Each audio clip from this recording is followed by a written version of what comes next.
Hello everyone, ব্লিচের brand new এপিসোডে আপনাকে স্বাগতম। ভিডিও দিতে এতদিন লেট হওয়াতে আমি সবার কাছে মাফ চাইছি। চলুন আজকে তাহলে আর বাড়তি কথা না বাড়িয়ে ভিডিও শুরু করি। আগের এপিসোড যেখানে শেষ হয়েছিল, এই এপিসোড ঠিক সেখান থেকেই শুরু হয়। ইনার ওয়ার্ল্ডে হোয়াইট ইচিকো ভার্সেস রিয়েল ইচিকো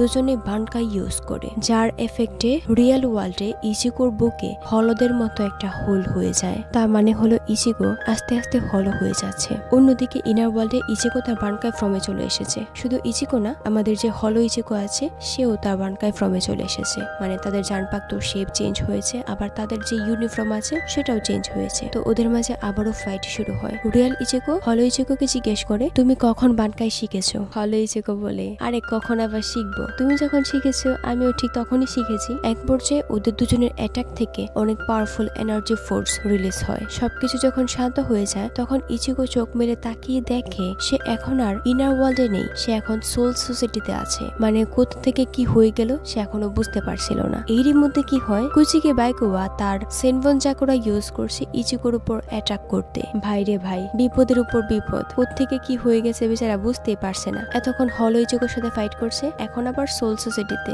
আর তার এগেনস্টে আছে কুচিকে বাইকোয়া। আর হ্যাঁ, আমি কিন্তু আগে থেকে বলে দিই, এই ফাইটটা কিন্তু কুচিকে বাইকোয়া আর ইচিকোর মধ্যে প্রথম যে ফাইটটা হয়েছিল এটা সেই ফাইট। কোনো একটা কারণে ইচিকো আবারও সে আগের জায়গাতে ফিরত এসেছে। বেচারা ইচিকো সে বাইকোয়াকে বোঝাতে চায় যে তাদের মধ্যে সব ফাইট আগেই শেষ হয়ে গেছে, এখন ওদের মাঝে একটা ভালো সম্পর্ক তৈরি হয়েছে, তার সাথে সে এখানে কি করছে হ্যান ত্যান। কিন্তু বাইকোয়া তার কথা কানেই নেয় না, সে একদম তার বানকাই ইউজ করতে শুরু করে। কোনো উপায় না পেয়ে ইচিকো বাইকোয়ার অ্যাটাক গুলাকে ডজ করতে শুরু করে। কিন্তু আমরা ভালো করে জানি বাইকোয়ার অ্যাটাক গুলো কত বেশি পাওয়ারফুল। সে তার অনেক পাওয়ারফুল একটা অ্যাটাকের মাধ্যমে এই শোকায়কো হিলটা যে আছে এটাকে দুই ভাগে ভাগ করে দেয়। অবভিয়াসলি তার জন্য এটা কোনো ব্যাপারই না। এর জন্য কি হয়, ইচিকো অনেকটা ইনজোর হয়ে যায়। কিছুক্ষণের মধ্যে বেকুয়া তার লাস্ট অ্যাটাক করতে রেডি হয়। চোখের পলকে ইচিকো আবারও তার ইনার ওয়ার্ল্ডে ফিরে আসে। তার মানে হলো এতক্ষণ ধরে যা কিছু হচ্ছিল সে সবকিছুই হলো ইচিকোর ইলিউশন ছিল। সে ইচিকোর সাথে টোটালি মজা নিচ্ছে। আর এখানে ওদের ফাইটের দরুন যে পাওয়ারটা রিলিজ হচ্ছে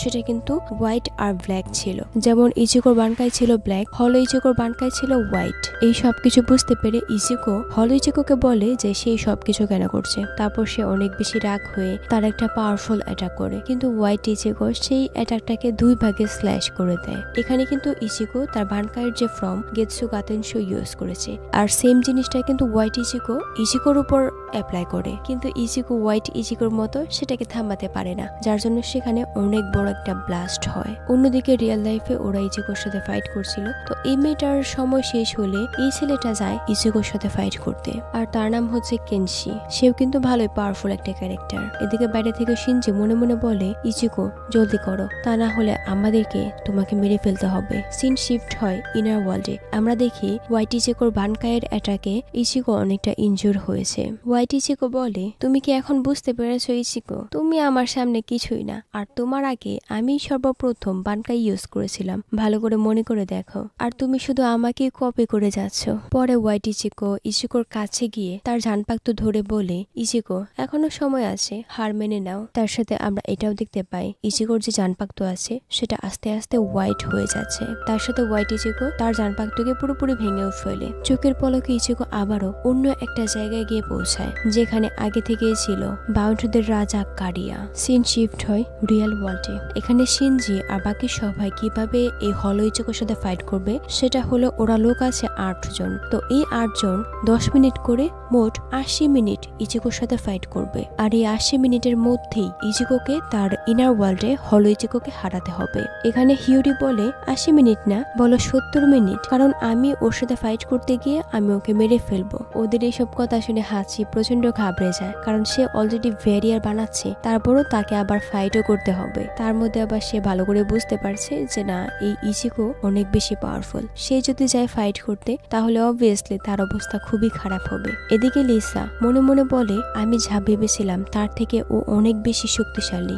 ভ্যারিয়ারের ভিতরে কেনসি আর হলো ইচিকো ফাইট করছিল। এখানে ইচিকো যদি ইনজুর হয় তাহলে সে খুব অল্প সময়ে নিজেকে রিজেনারেট করতে পারছিল, যা দেখে কেনসি অনেকটা অবাক হয়। এরই মধ্যে ক্যান সি তার স্পিরিচুয়াল এনার্জিকে গ্যাদার করে অনেক পাওয়ারফুল একটা অ্যাটাক করে। এর এফেক্টে কি হয়, ইচিকো আরো বেশি হলোতে কনভার্ট হয়ে যায়। সিন আবারও ওদের উপর শিফট হয়। এবার ইচিকো নিজেকে বোঝে না এসব কিছু ইলিউশন। কারিয়া বলে ইলিউশন বলতে কিছু নেই, তোমার মাইন্ড আমাকে তৈরি করেছে। তার মানে তুমি আমার ব্যাপার নিয়ে অনেক বেশি চিন্তিত।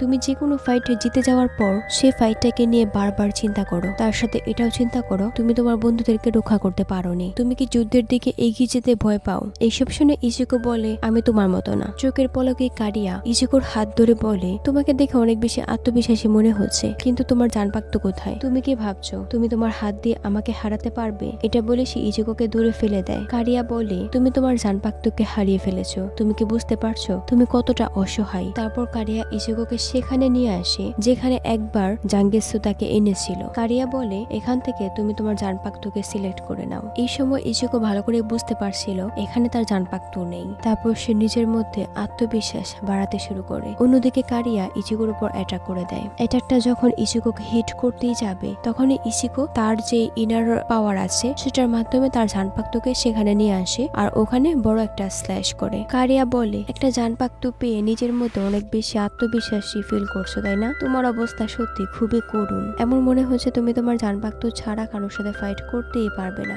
যদি পারো এই জানপাক্ত দিয়ে আমাকে কেটে দেখাও। তো এটা শুনে ইচিকো তার উপর অ্যাটাক করে। কারিয়া তার হাত দিয়ে ইচিকোর জানপাক্তকে থামিয়ে দেয়। কারিয়া বলে আজকে আমি তোমাকে ভেটেল সম্পর্কে বলবো। ভেটেল হচ্ছে এমন একটা জিনিস যেটা সারা জীবন চলবে। যদি একজনকে তুমি হারিয়ে দাও তাহলে অন্য একজন তোমার বিরুদ্ধে দাঁড়িয়ে যাবে। ইভেন যদি তুমি তাকেও হারিয়ে দাও তারপরও তার থেকে আরো শক্তিশালী কেউ একজন তোমার বিরুদ্ধে দাঁড়াবে। যদি তোমার মধ্যে মনোবল না থাকে একদিন তুমি ঠিকই হেরে যাবে। আর এখানে সবকিছু শেষ না, সেম জিনিসটাকে অন্য একজন আবারও রিপিট করবে। এটা হচ্ছে পুনর্জন্মের একটা সাইকেল। এখানে মানুষের জন্ম মৃত্যুর কোনো লিমিট নেই। যতক্ষণ পর্যন্ত মানুষের সোল এক্সিস্ট করবে ততক্ষণ পর্যন্ত কোনো না কোনো একটা সমস্যা দেখা দেবে আর ভেটেল শুরু হবে। সেম জিনিসটা অনন্তকাল ধরে চলবে। এইসব শুনে ইচিকো বলে এগুলো একদমই সত্যি না। কারিয়া ইচিকোকে ধরে বলে এটাই সত্যি। সেম জিনিসটা আমাদের বাউন্ডদের সাথেও হয়েছে। আর তোমার কি মনে হয় তুমি এটা দিয়ে আমাকে হারাবে? তোমার কি নিজের মধ্যে কোনো আত্মসম্মান আছে? বাইরে বাই এগুলা কি? এখানে কারিয়া রীতিমতো ইচিকোকে অপমান করছে। শুধু অপমান না, এখানে কারিয়া ইচিকোকে অনেক কিছু বোঝানোর চেষ্টাও করছিল, কিন্তু ইচিকো তার কথাগুলোকে মনোযোগ দিয়ে শুনছিল না। সে শুধুমাত্র তার দিকটাকেই চিন্তা করছিল। কিছুক্ষণের মধ্যে কারিয়া সেখান থেকে ভ্যানিশ হয়ে যায়। ইচিকো আবারও তার ইনার ওয়ার্ল্ডে ফিরে আসে। এসব দেখে ইচিকো বলে এটা আমার জাঙ্গেৎসু না। তার মধ্যে থেকে আবার হলো ইচিকো বলে ওঠে আমি তোমাকে আগেও বলেছি আমি হলাম জাঙ্গেৎসু। মানে এখানে কি হচ্ছে আমি নিজেও বুঝতে পারছি না। আমরা আগে থেকেই জানি ওল্ড ম্যান জাঙ্গেৎসু হচ্ছে রিয়াল জাঙ্গেৎসু। তাহলে হোয়াইট ইচিকো কেন নিজেকে দাবি করছে সে হলো রিয়াল জাঙ্গেৎসু? না, এখানে মনে হচ্ছে কোনো একটা কাহিনী আছে। এরই মধ্যে হোয়াইট ইচিকোকে ধরে অনেক দূরে ছুড়ে মারে, যেন বাস্কেট বল ছুড়ে মেরেছে। তারপর হোয়াইট ইচিকো বলে তুমি কি একজন রাজা আর ঘোড়ার মধ্যে পার্থক্য জানো? তাদের আকৃতি, তাদের এবিলিটি, পাওয়ার সবকিছুই আলাদা। আর বর্তমানে আমরা দুজনও সেম একটা পজিশনের মধ্যেই আছি। আমাদের মধ্যে একজন হবে রাজা যে কিনা ভেটেলকে কন্ট্রোল করবে, আর অন্যজন হবে ঘোড়া যে কিনা তার শক্তি রাজাকে দেবে। এর উত্তর একটাই হতে পারে, সেটা হচ্ছে ইনস্টিংক্ট। যে রাজা হতে চায় তাকে অবশ্যই অসীম ক্ষমতাবান হতে হবে, তার সাথে তাকে অবশ্যই তার শত্রুকে পরাজিত করতে হবে। এটাই হলো ভেটেলের একমাত্র উদ্দেশ্য। এই গল্পের মোরাল অফ দ্য স্টোরি হচ্ছে আমি তোমার বডির মেইন কোর। তোমার মধ্যে র ইনস্টিংক্ট রয়েছে। তুমি ফাইট করো তোমার কারণের জন্য, আর এজন্যই তুমি দুর্বল। এইসব বলে হোয়াইট ইচিকো তার জানপাক্তকে ইচিকোর দিকে ছুড়ে মারে, যেটা কিনা ইচিকোর বডির একদম আরপার হয়ে যায়। হলো ইচিকো বলে আমি তোমার জানপাক্তর ব্যাপারে জানি না, তার সাথে আবার আমি এমন রাজাও চাই না যে কিনা আমার থেকেও দুর্বল। এমন দুর্বল রাজা আমাদের দুজনকেই মৃত্যুর দিকে নিয়ে যাবে। যদি তুমি দুর্বল হও তাহলে আমি তোমাকে ক্র্যাশ করব। সো এভাবে আমি হয়ে যাব রিয়েল রাজা। তারপর হোয়াইট ইচিকো তার জানপাক্তকে ইচিকোর বডি থেকে বের করতে শুরু করে। রিয়েল ইচিকো হলো ইচিকোর বলা সবগুলো কথাকে নিয়ে অনেক বেশি চিন্তা করে। একসময় সে হোয়াইট ইচিকোর জানপাক্তকে ধরে ফেলে, সাথে সাথে সেটা ব্ল্যাক জানপাক্ত হয়ে যায়। শুধু জানপাক্ত ব্ল্যাক হয় না, হোয়াইট ইচিকোর হাতের কিছুটা অংশ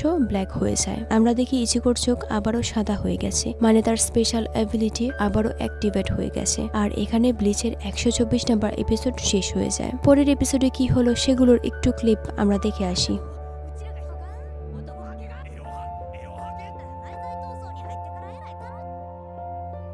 ইন্টারেস্টিং, তাই না? সেই এপিসোডে কি হলো জানতে হলে অবশ্যই পরের এপিসোড পর্যন্ত অপেক্ষা করতে হবে। আর নতুন নতুন ভিডিও পেতে অবশ্যই সাবস্ক্রাইব করে পাশে থাকুন। আজকের জন্য এ পর্যন্তই, দেখা হবে পরের ভিডিওতে। Thanks for watching.